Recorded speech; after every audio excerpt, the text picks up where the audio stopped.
Good evening. The story you're going to hear tonight is The Wild Swans and was written by Hans Christian Andersen. It tells the tale of a brave young woman whose brothers fall under a powerful spell. So snuggle up in bed under a cozy blanket and get ready for a good night's sleep. When you're all settled in, close your eyes. Far away, in the land to which the swallows fly in winter, there lived a king who had 11 sons and 1 daughter. Her name was Eliza. The 11 brothers were princes, and each went to school with a star on his breast and a sword by his side. They wrote with diamond pencils on gold slates and learned their lessons so quickly and read so easily that everyone would know they were princes. Their sister Eliza sat on a little stool of glass and had a book full of pictures which had cost as much as half a kingdom. Oh, these children were indeed happy, but it was not to remain so always. Their father, who was king of the country, married a very unkind queen, who was in fact a witch, and she did not love the children at all. They knew this from the first day after the wedding. In the palace, there were great festivities, and the children played at receiving company. But instead of having their usual cakes and apples, she gave them some sand in a teacup and told them to pretend it was cake. The week after, she sent little Eliza into the countryside to a peasant and his wife, and then she told the king so many untrue things about the young princes that he came to reject them. "Go out into the world and get your own living," said the queen. "Fly like great birds who have no voice." On these words, she cast a spell on the brothers to turn them into birds.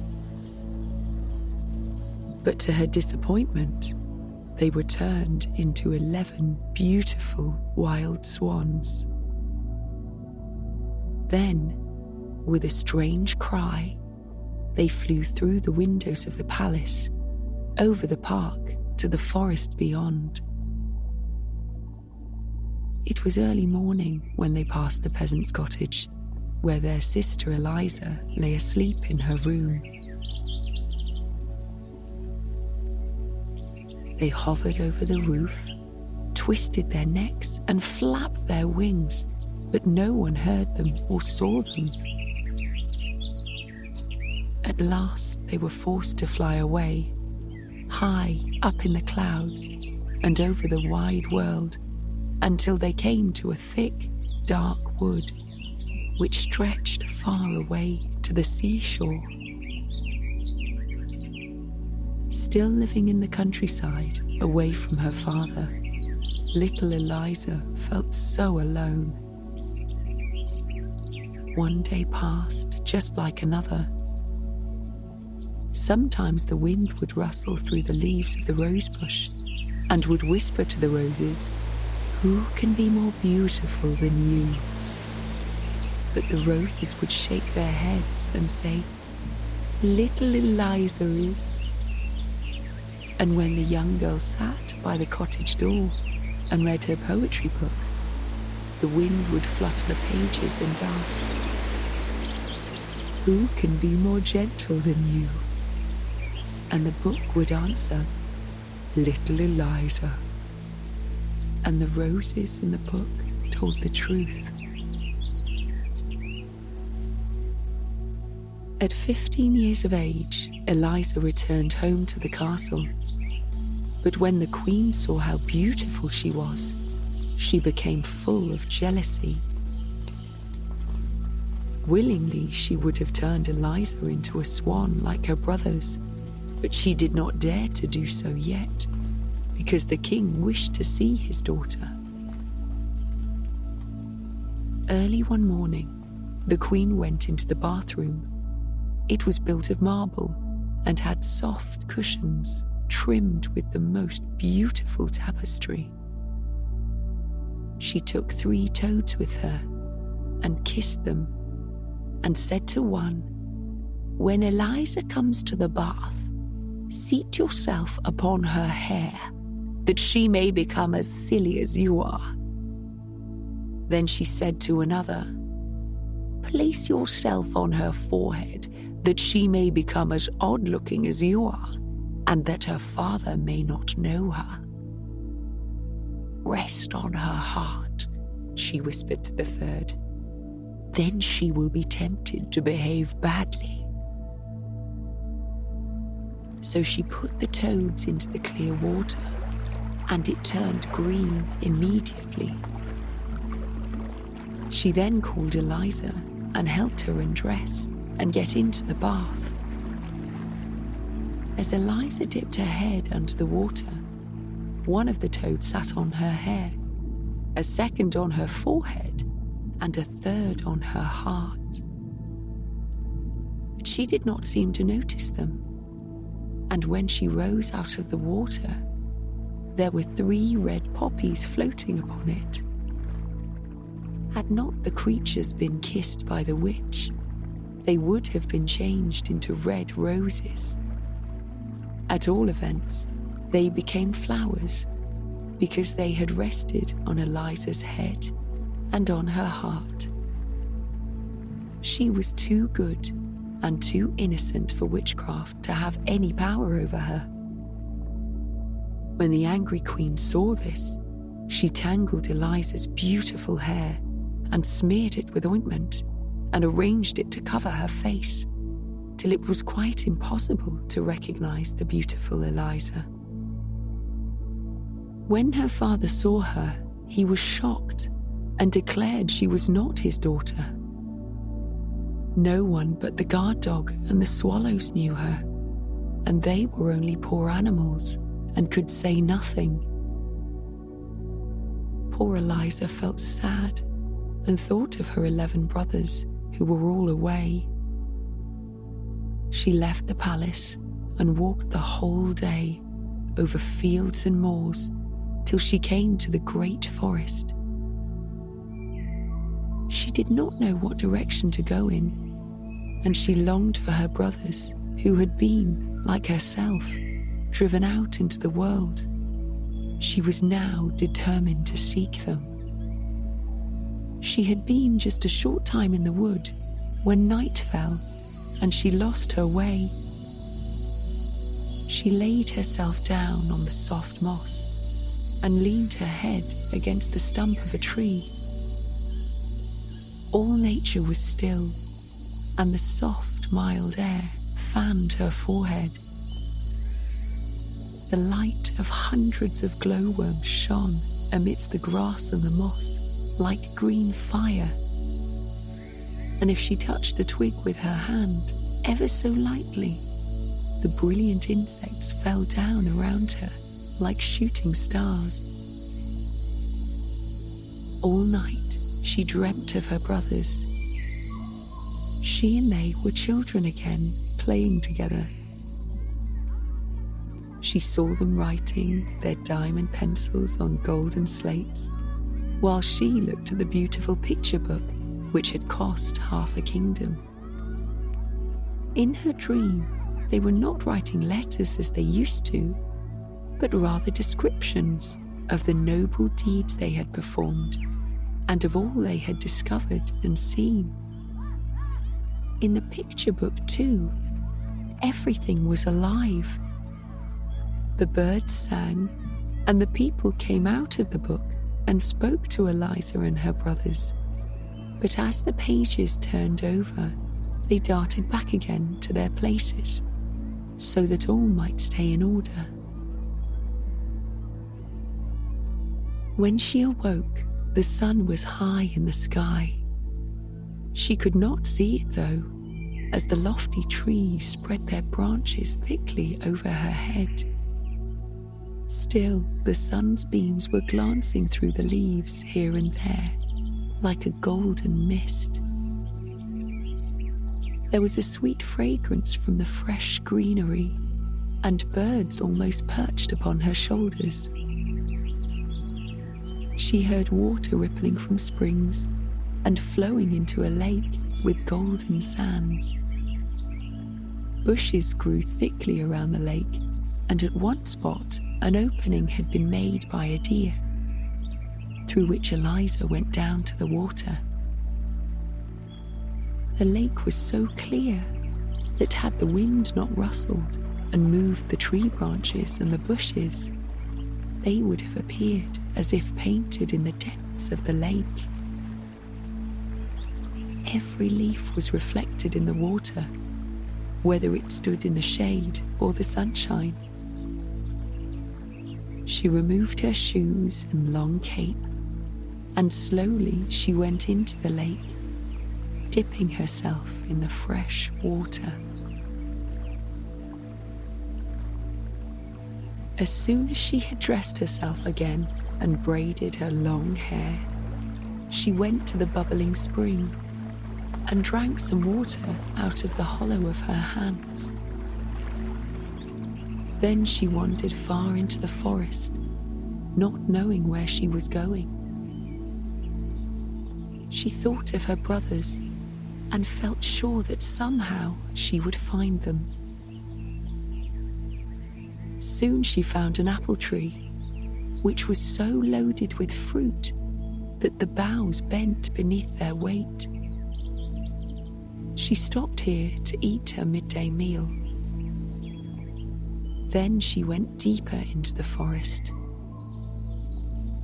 It was so still that she could hear the sound of her own footsteps, as well as the rustling of every withered leaf which she crushed under her feet.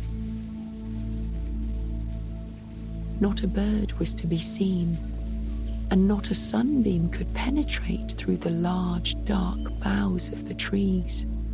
Their lofty trunks stood so close together that when she looked before her, it seemed as if she were enclosed within a trellis cage.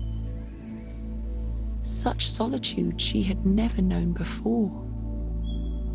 The night was very dark. Not a single glowworm glittered in the moss. Quietly, she laid herself down to sleep, and after a while, it seemed to her as if the branches of the trees parted over her head.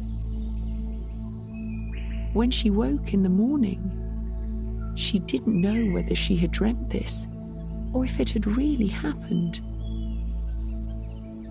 Then she continued her wandering, but she had not gone very far when she met an old woman with berries in her basket. The woman gave her a few to eat, and Eliza asked her if she had seen 11 princes riding through the forest. "No," replied the woman, "but yesterday I saw 11 swans with gold crowns on their heads, swimming on the river close by." Then she led Eliza a little distance farther to a sloping bank, and at the foot of it wound a little river. The trees on its banks stretched their long, leafy branches across the water toward each other. Where the growth prevented them from meeting naturally, the roots had torn themselves away from the ground so that the branches might mingle their foliage as they hung over the water. Eliza bade the woman farewell and walked by the flowing river until she reached the shore of the open sea. There, before the young woman's eyes, lay the glorious ocean. But not a sail appeared on its surface. Not even a boat could be seen. How was she to go farther? She noticed how the countless pebbles on the seashore had been smoothed and rounded by the action of the water, Glass, iron, stones, everything that lay there mingled together had taken its shape from the same power and felt as smooth or even smoother than her own delicate hand. On the foam-covered seaweed lay 11 white swan feathers, which she gathered up and placed together. Drops of water lay upon them. Whether they were dewdrops or tears, no one could say. Lonely as it was on the seashore, she did not observe it, for the ever-moving sea showed more changes in a few hours than the most varying lake could produce during a whole year. If a black, heavy cloud arose, it was as if the sea said, "I can look dark too." And then the wind blew, and the waves turned to white foam as they rolled. When the wind slept, and the clouds glowed with red sunlight, then the sea looked like a rose petal. But however quietly its white, glassy surface rested, there was still emotion on the shore as its waves rose and fell like the breast of a sleeping child. When the sun was about to set, Eliza saw 11 white swans with golden crowns on their head flying toward the land, one behind the other like a long white ribbon. Eliza went down the slope from the shore and hid herself behind the bushes. The swans alighted quite close to her and flapped their great white wings. As soon as the sun had disappeared under the water, the feathers of the swans fell off, and 11 beautiful princes, Eliza's brothers, stood near her. She let out a cry, for although they were very much changed, she knew them immediately. She sprang into their arms and called them each by name. How happy the princes were at meeting their little sister again, for they recognized her, although she had grown so tall and beautiful.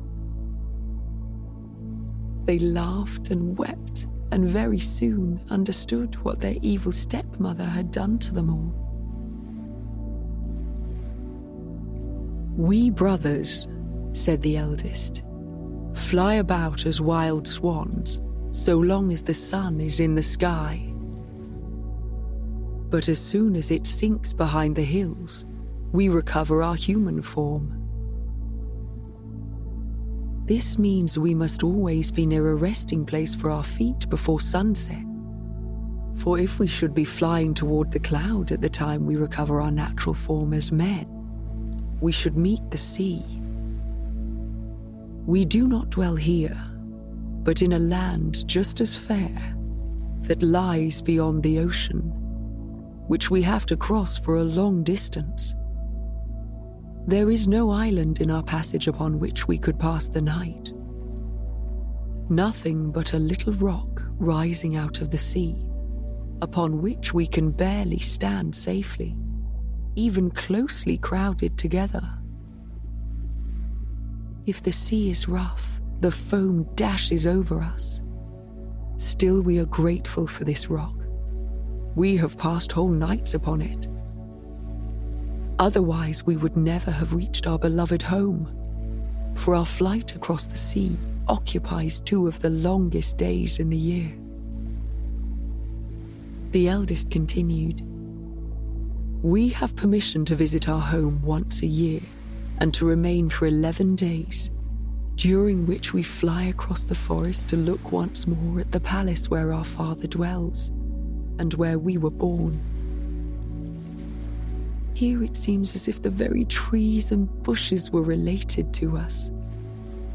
The wild horses leap over the plains as we saw them in our childhood. This is our homeland, to which we are drawn by loving ties. And here we have found you, our dear little sister.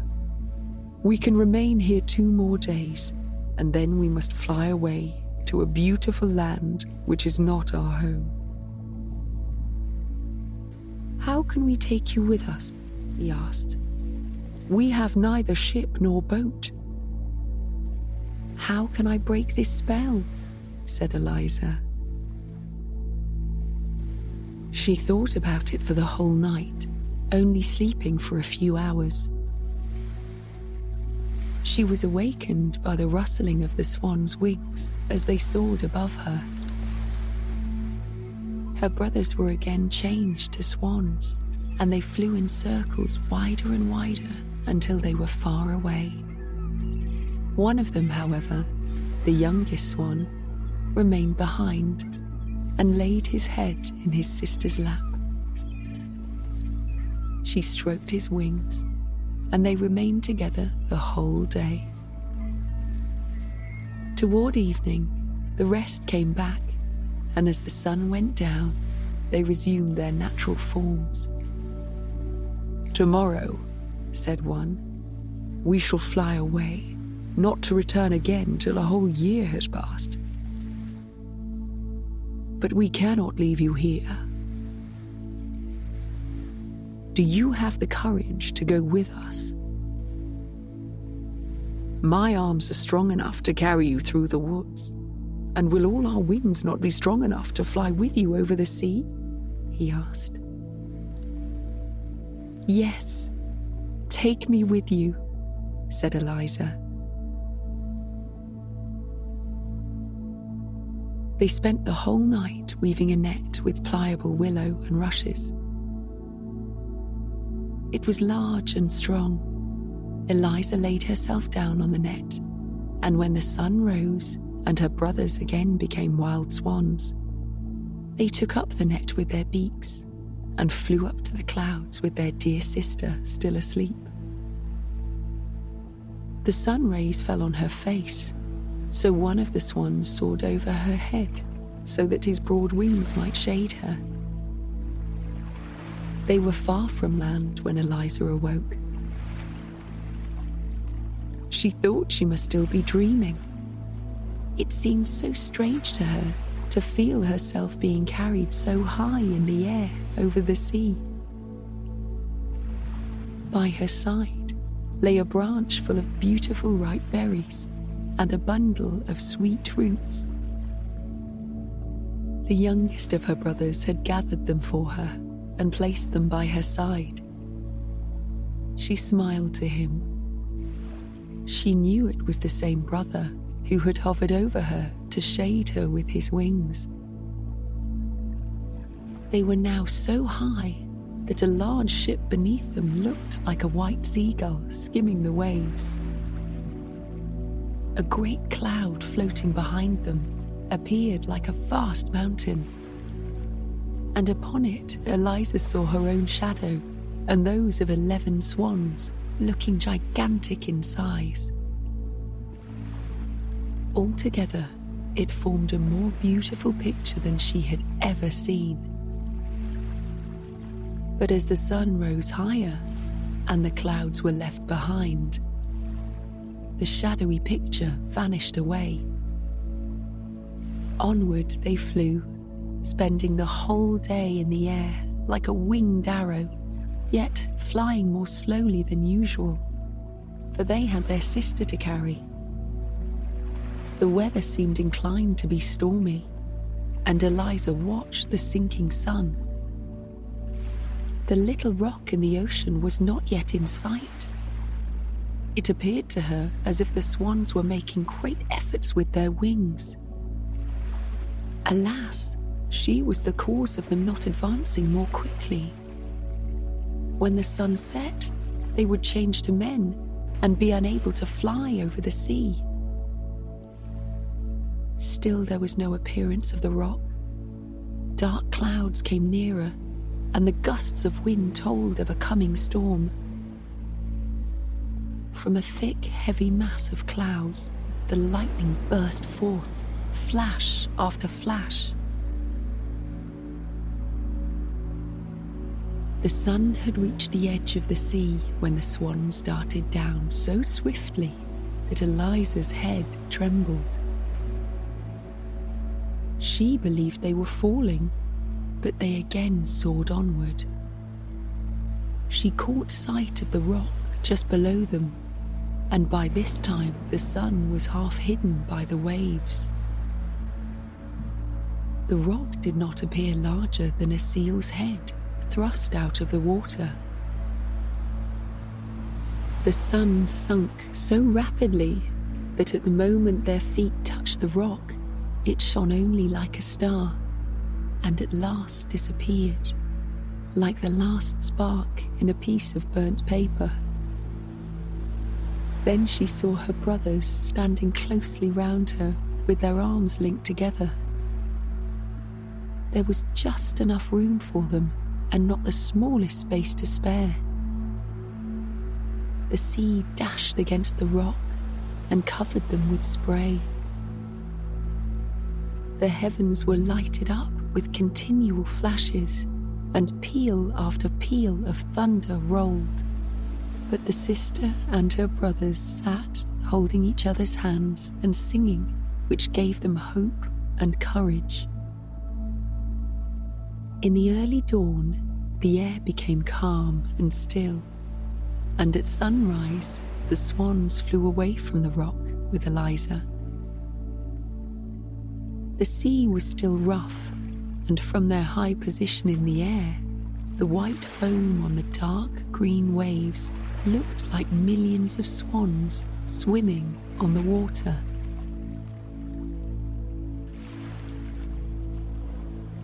As the sun rose higher, Eliza saw before her, floating on the air, a range of mountains with shining masses of ice on their summits.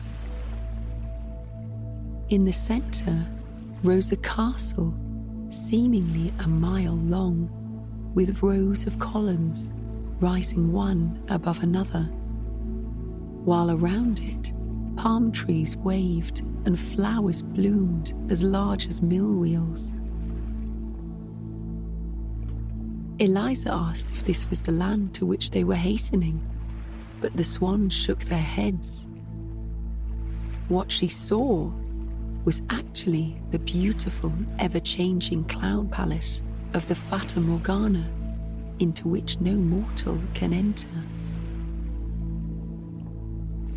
There continued to pass before her eyes a constant change of scene, till at last she saw the real land to which they were bound, with its blue mountains, its cedar forests, its cities and palaces. Long before the sun went down, she sat on a rock in front of a large cave, on the floor of which the overgrown yet delicate creeping plants looked like an embroidered carpet. "Now we shall expect to hear what you dream of tonight," said the youngest brother, as he showed his sister her bedroom. "I hope that I may dream how to save you," she replied. As she slept, she began to dream. It appeared to her as if she were flying high in the air toward the cloudy palace of the Fata Morgana. A fairy came out to meet her, radiant in appearance, yet very much like the woman who had given her berries in the wood, and who had told her of the swans with the golden crowns on their heads. "Your brothers can be released if you only have courage and perseverance," she said. "Do you see the stinging nettle which I hold in my hand? Quantities of the same sort grow round the cave in which you sleep. These you must gather, even while they sting your hands. Break them to pieces with your hands and feet, and they will become flax, from which you must spin and weave 11 coats with long sleeves. If these are then thrown over the 11 swans, the spell will be broken. But remember that from the moment you commence your task until it is finished, even should it occupy years of your life, you must not speak. The first word you utter will render all your efforts useless. Your brothers' lives hang upon your tongue. Remember all I have told you. And as she finished speaking, she touched her lightly with the nettle, and the sharp pain awoke Eliza. It was broad daylight, and close by, where she had been sleeping, lay a nettle like the one she had seen in her dream. She went forth from the cave to begin her work with her delicate hands. She groped in amongst the nettles, which prickled her hands and arms, but she determined to bear it gladly, if she could only release her dear brothers. She bruised the nettles with her bare feet and spun the flax. At sunset, her brothers returned and were very much frightened when they found her not speaking. They believed it to be some new sorcery of their stepmother, but when they saw her hands, they understood what she was doing on their behalf. And the youngest brother wept, and where his tears fell, the pain ceased and the stinging vanished. She kept to her work all night. During the whole of the following day, while her brothers were absent, she sat in solitude, but never before did time fly by so quickly. One coat was already finished, and she had begun the second when she heard a huntsman's horn and was frightened. The sound came nearer and nearer, and she heard dogs barking. She fled into the cave. She hastily bound together the nettles she had gathered into a bundle and sat upon them. Immediately, a great dog came bounding toward her out of the ravine, and then another and another. They stood panting, ran back, and then came again. In a few minutes, all the huntsmen stood before the cave with the king of the country. He advanced towards her, struck by her beauty.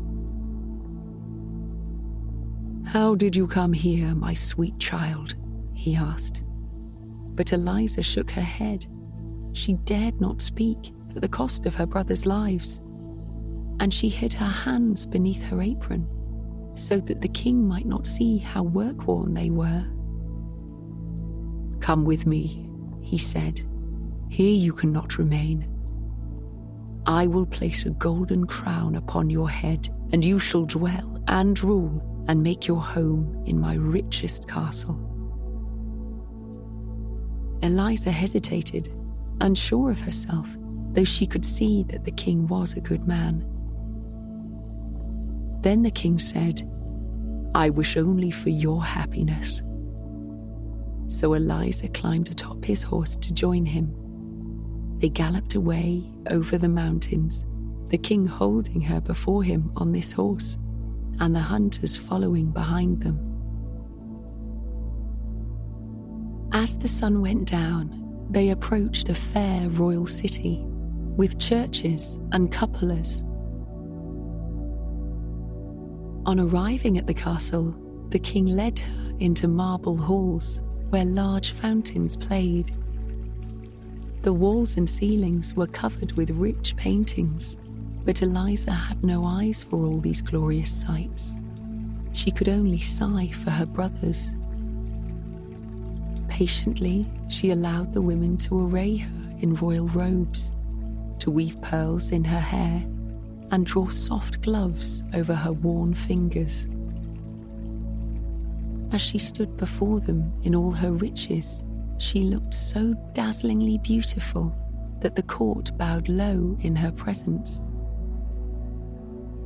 Then the king declared his intention of making her his bride, but the archbishop shook his head and whispered that the fair young maiden was only a witch who had blinded the king's eyes and bewitched his heart.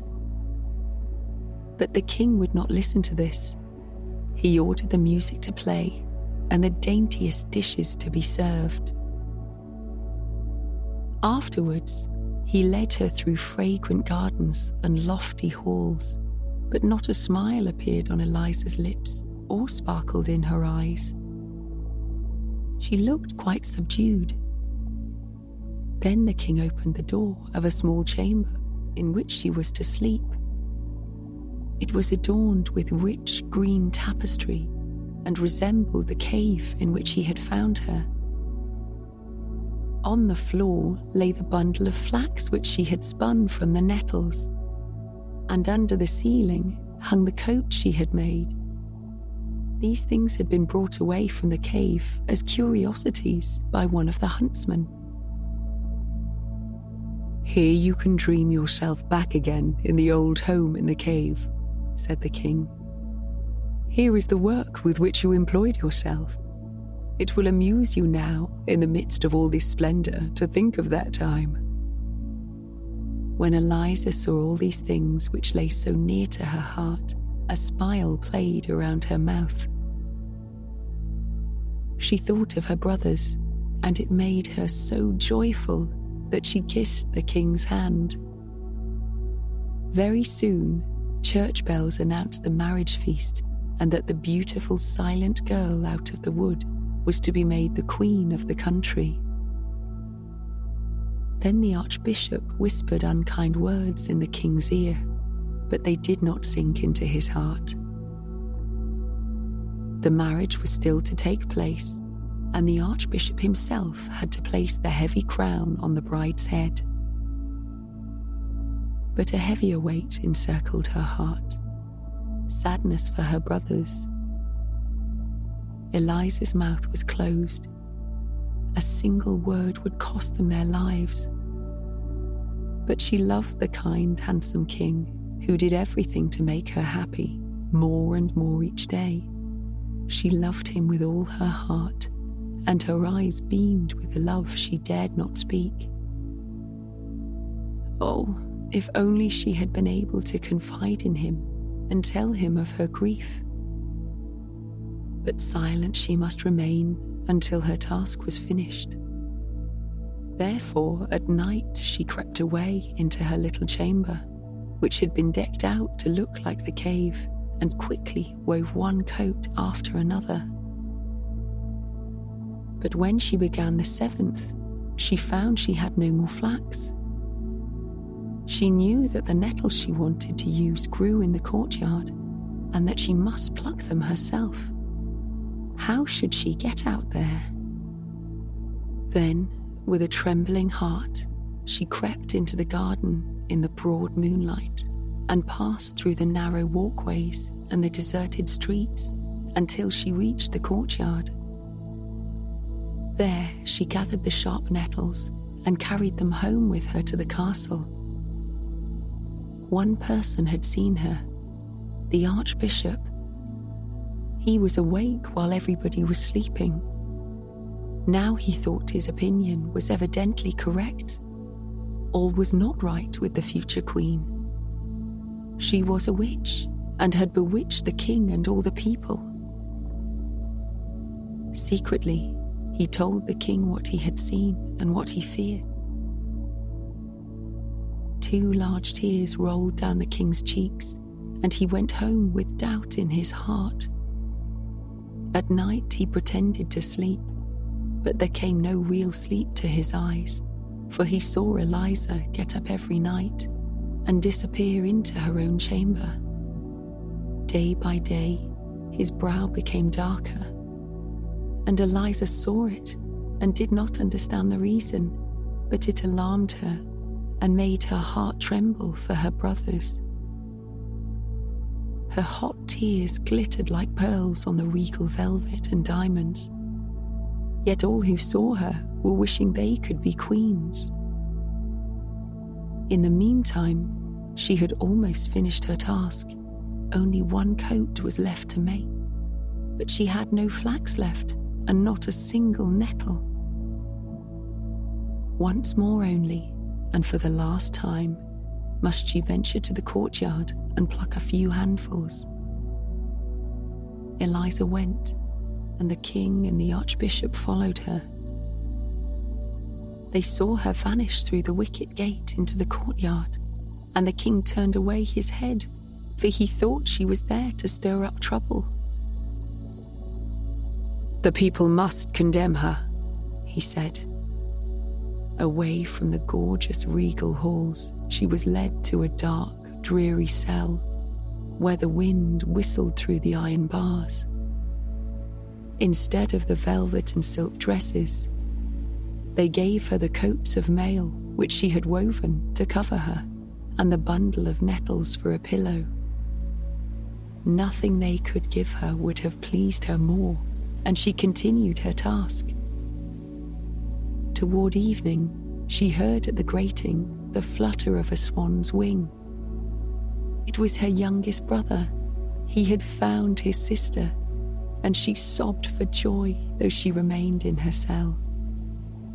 But still she could hope, for her task was almost finished, and her brothers were here. Then the archbishop arrived to watch over her in the cell, as he had promised the king. She shook her head and begged him with looks and gestures not to stay, for in this night she knew she must finish her task. Otherwise, all her pain and tears and sleepless nights would have been in vain. The archbishop withdrew, uttering bitter words against her. Poor Eliza knew that she was innocent and diligently continued her work. Little mice ran about the floor and dragged nettles to her feet to help as well as they could. And the thrush sat outside the grating of the window and sang to her the whole night long as sweetly as possible to keep up her spirits. It was still twilight, at least an hour before sunrise, when the 11 brothers stood at the castle gate and demanded to be brought before the king. They were told it could not be. It was still night, and the king slept, and they did not wish to disturb him.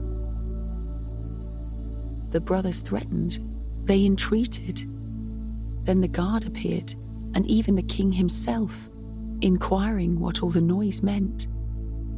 At this moment, the sun rose. The 11 brothers were seen no more, but 11 wild swans flew away over the castle. And now all the people came streaming forth from the gates of the city to see what punishment would befall Eliza. An old horse drew the cart on which she sat. They had dressed her in a garment of coarse sackcloth.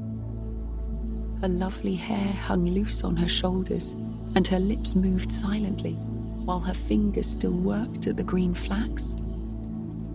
She would not give up her task. 10 coats of mail lay at her feet, and she was working hard at the 11th, while the mob jeered her and said, "See the witch? See how she mutters? She sits there with the strange sorcery. Let us tear the odd coats into 1,000 pieces." They then pressed toward her and would have destroyed the coats of mail, but at the same moment 11 wild white swans flew over her and alighted on the cart. Then they flapped their large wings, and the crowd drew on one side in alarm. "It's a sign from heaven that she's innocent," whispered many of them, but they ventured not to say it out loud. As the archbishop seized her by the hand to lift her out of the cart and toward her punishment, she hastily threw the 11 coats of mail over the swans, and they immediately became 11 handsome princes. But the youngest had a swan's wing instead of an arm, for she had not been able to finish the last sleeve of the coat. "Now I may speak," she exclaimed. "I am innocent." Then the people who saw what happened bowed to her, as if before an angel, but she sank into her brother's arms, overcome with anguish. "Yes, she is innocent," said the eldest brother, and then he related all that had taken place. While he spoke, there rose in the air a fragrance as if from a million roses. Every twig in the pile had taken root and threw out branches and appeared as a thick hedge, large and high, covered with roses, while above bloomed a white and shining flower that glittered like a star. This flower the king plucked and placed in Eliza's hair when she awoke from her swoon. She had peace and happiness in her heart. All the bells in the land rang, and the birds came in great troops. And a marriage procession returned to the castle, such as no king had ever seen before. On this note, our story ends. Good night and sweet dreams.